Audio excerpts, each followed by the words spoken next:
I'm going to talk about the one thing that the majority of tutors and education business owners and small business owners in general are lacking, and I'm going to show you how to turn it around, regardless of what stage of business you're actually at right now. Now, if we haven't met, then welcome to the podcast. I'm your host, Samantha, and I am an independent tutor, or at least I am at the time of recording. And before that, I was a teacher. Before I was a teacher, I was a qualified business trainer, and now I put my education experience and my business experience together, and I support growth-minded tutors who really want to design a business that serves them, rather than having a business that's based on someone else's formula or a business that runs them. And what I'm going to talk about in this episode will actually transform that for each and every one of you.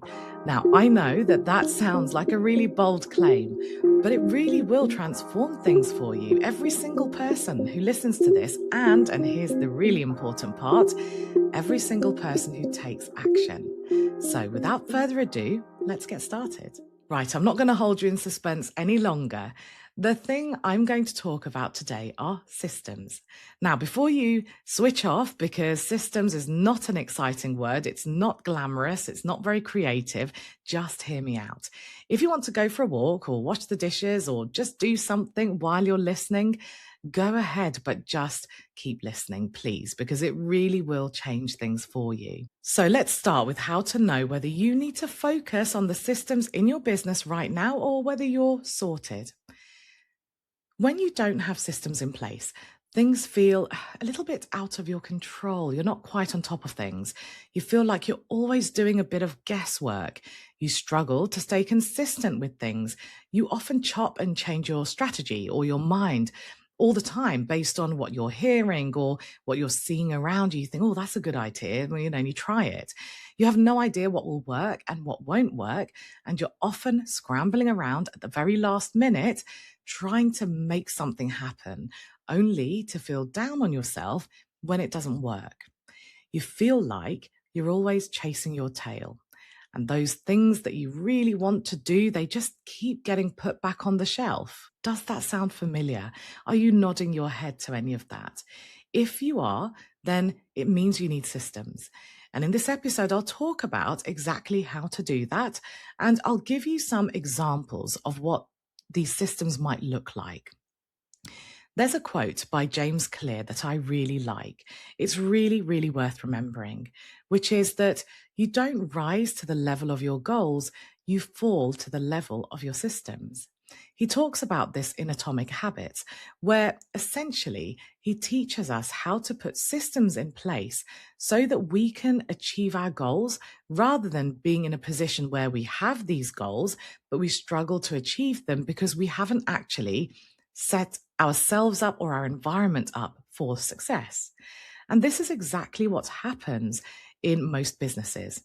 And it's the position that the majority of my clients are in when I initially meet them. So what are systems? They might look like automation. They might look like delegation. They might look like a process. The point is, a system is essentially a plan, or it's a fixed way of doing something so that it's repeatable and so that it's streamlined. That doesn't mean that there isn't room for creativity or the personal touch. I'll give you an example because this is the thing that most people worry about. So that I feel completely in control of what content needs to go out and what I need to focus on and how that's going to actually impact the money side of my business. I want things to be intentional. And by the way, I teach this to all of my clients, whether they're a one-to-one client or whether they're in my membership, the Tutors Mastermind. Everyone learns this. So for this, I have a system where I very strategically plan out the year, or often I plan out the next 2 years. And in that time, I know exactly when I'll be in a sales cycle and what I'll actually be selling during that cycle and how long it will last and the kind of material I want to put out. And I also have a strategy of what to do in those in-between periods, which I call cooler periods. So that's a really fixed system, and I follow that plan. However, there's still room for creativity because when, say, I am in a sales cycle, I can get creative about how I actually choose to sell. So I might go all out on social media and email marketing. Maybe that's the plan. Or I might run a webinar, or I might run a challenge. You get the picture. But even within those ideas, there needs to be a system. So there needs to be this kind of defined plan. So you can get creative, but you always have a plan and a process so that you're not just scrambling around, so that you can pre-plan, you can feel on top of things. And so that you have that in place, it means you can then delegate, you can potentially automate. So it gives you something to work with. Without the system in place to start with, without the plan in place, you really can't get to that point where you can easily delegate or automate.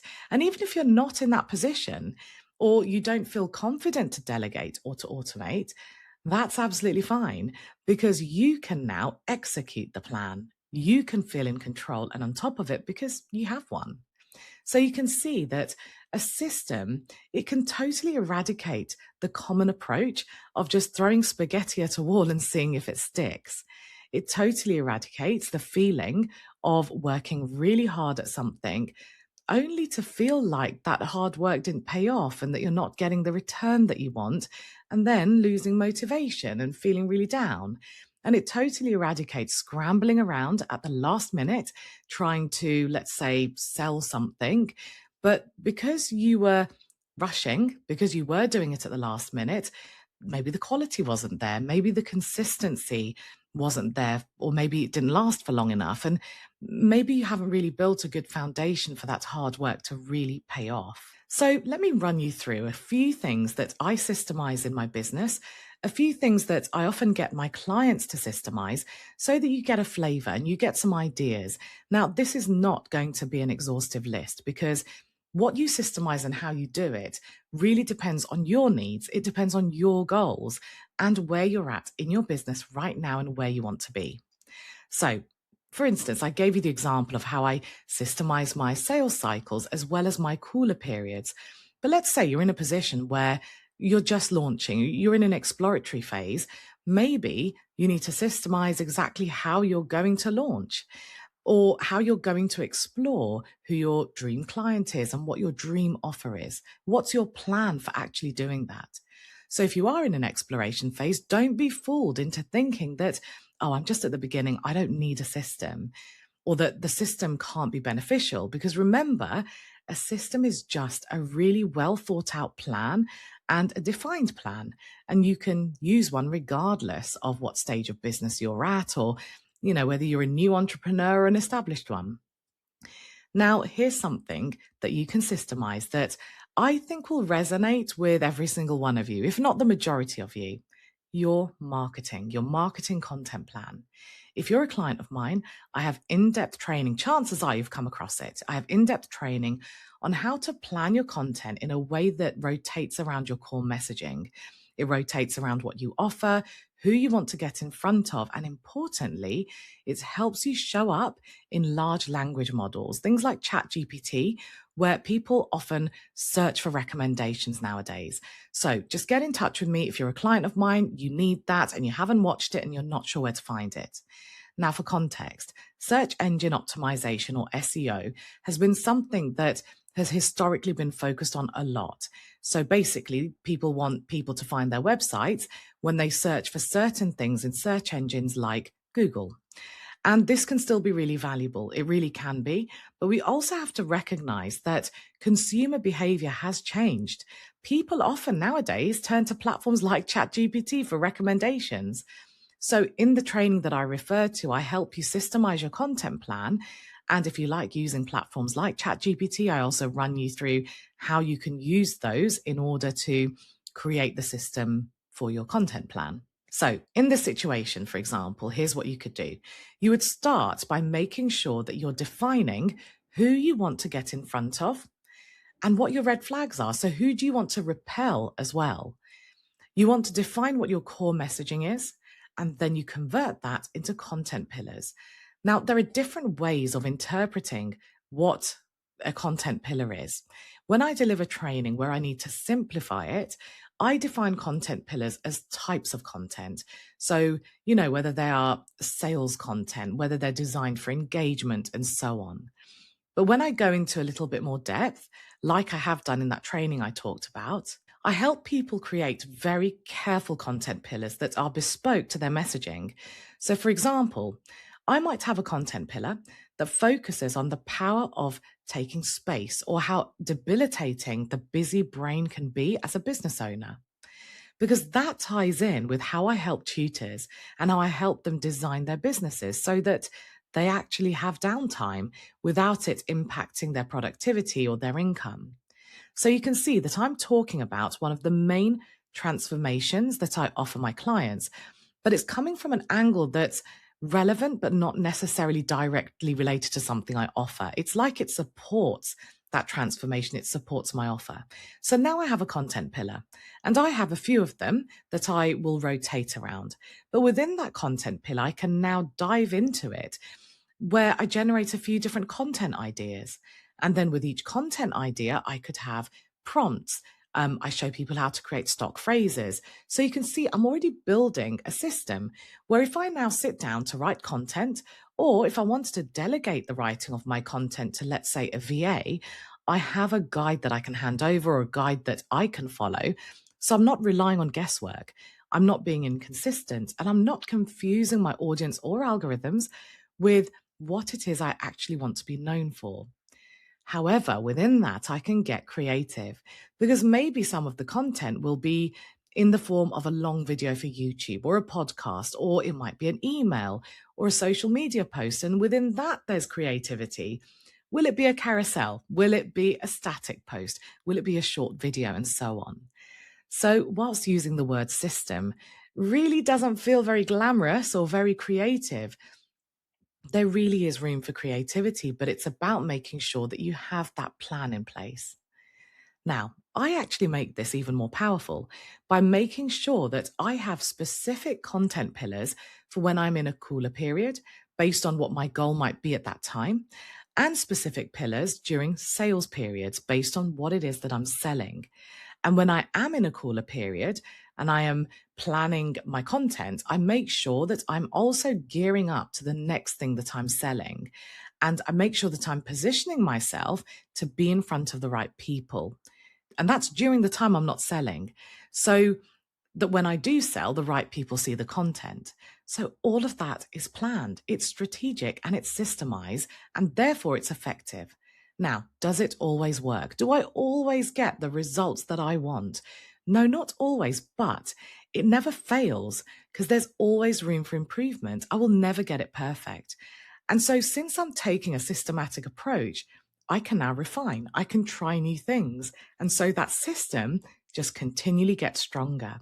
Because as I share with every single one of my clients, we have to treat everything that we do in our business as an experiment. And that means that we need to look for ways to refine.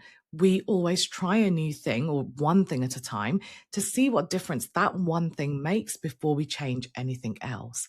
It's always an experiment because things are always changing. So that's another example. And I went into a bit of depth with how to systemize your marketing. And I wanted to do that because a lot of people really struggle with it. They find the marketing aspect so overwhelming and so hard to keep consistent. But even though a system won't necessarily make it really easy and you're just doing it in 2 minutes, it will make it easier and it will definitely make it faster and more efficient and effective. So if you're in the Tutors Mastermind or you're a one-to-one client of mine, you can access the training and just do all of this pretty much within an hour. But if you're not and you want to be, you can go to my website, www.upgradeyourEducationBusiness.com, and you can take a look at what I offer. The link is in the show notes. But if you want to do this independently, I've just given you the method and you can mold that and work it out to suit your business. Okay, so what else can you systemize? Well, the truth is you can systemize virtually everything. So to help you make a decision, let me run you through a little process. Step one is to list all the things that you're doing in your business, in it, that feels quite time heavy, things that you don't really enjoy or things that you might enjoy but you don't have time to do, things you struggle to keep consistent and things that you feel like you should do. Step 2, and this is the one that most people miss, is to analyze each one of those things on your list and decide whether they are things that actually have an impact. Do they actually move the needle in your business? The mistake that most people make is they have a list of things that they really want to delegate and things that they do or the things they want to do. And they try and do all of them, or they try and delegate them so it's just off their plate so that they just feel better. But the reality is, it's only worth doing or delegating or automating if it's something that actually makes a difference, if it's something that makes real impact. If it doesn't, then drop the task. So this is your way of just auditing and streamlining. Step 3, now you have a list of things that make real impact in your business. Just take one of them and think about how you can systemize it. How can you turn it into a process, into a plan? So a good way to tackle it is to imagine that you're about to delegate it to someone who doesn't know your business and doesn't really know anything about this particular thing. How would you take them step by step? The big challenge at this point that people face is that they worry that someone else can do it as well as them. And, because it relies on creativity or a personalized approach, or that, they can't systemize it because there's all that fluidity in it. And this is where you really need to make a judgment call and you need to make a commitment. You need to be willing to let go of something. In an ideal world, I'll give you an example. In an ideal world, every single person who joins my membership, the Tutors Mastermind, would be welcomed in one by one. I would sit down and I'd have a conversation with each one of them to find out exactly what they want and how to help them get started, how to help them get there. Now, that's an absolute ideal, but it's really not sustainable. I physically do not have the time or capacity to do that with the number of people who join the mastermind. So instead, I have systemized it without losing how effective it could be. So when someone joins, what now happens is they get a couple of emails to help them get onboarded. So they aren't overwhelmed and they know where to find things, but they're not overwhelmed with lots of emails and things to do. So the first one just helps them get set up. They join the community, they follow the calendar, they find their way around. And the second one just gives them a few tasks to do. So part of my onboarding is actually for them to complete some short piece of training that helps them create a system so that they can set themselves up for success and get the most out of the mastermind. It helps them learn, it helps them stay focused and so on. So essentially, I've systemized the onboarding and I've systemized the training that helps people create a basic system to set themselves up for success. So no, it isn't creative and it isn't completely personalized. But the way that I design training, much like these podcast episodes, is in a way so that people can mold them to suit what they want and their needs, but by still getting some kind of structure, some kind of guidance. So in order to make this part of my business systemized, so that it was controlled and sustainable, because the reality is if I tried to welcome every single person in one by one, I would end up dropping the ball. It would get messy. It wouldn't be a good experience for them and it wouldn't be a good experience for me. So that ideal actually wouldn't be a good thing. So instead of that, I have committed to losing some of that personal touch so that it's still effective and it's sustainable for everyone. So that's an example of where you really need to make a judgment call and you need to make a commitment based on the ideal scenario versus what's realistic and what's doable and what you need. And you can do it without losing the effectiveness. And, you don't have to lose the entire personal touch because it really depends on what you're systemizing, but you're driven by the outcome. The outcome in that example is that I want people who join the Tutors Mastermind to feel in control. I want them to feel like they have set themselves up for success. And I want them to feel confident that they know where to go to find different things. So that's the outcome that drives my onboarding system. So however you choose to systemize, whatever you choose to systemize, if you take action on this, it really will transform how you feel about your business and how you experience it, as well as the outcomes. It's one of the core foundations of creating a business that's actually sustainable. So you don't have to always feel like you're just working all the hours and you're wearing all the different hats. Even if you don't delegate, this means that you can wear those different hats without getting burnt out and without getting overwhelmed and feeling like you're always lost. It's just about having a plan. If you want more on how to do that, or you want to create something very bespoke, then get in touch about how I can support you. And in the meantime, thank you for giving me your time as always. And if you have a really quick moment, please do leave a review, particularly if you're listening on Apple Podcasts, as it really helps me reach more people.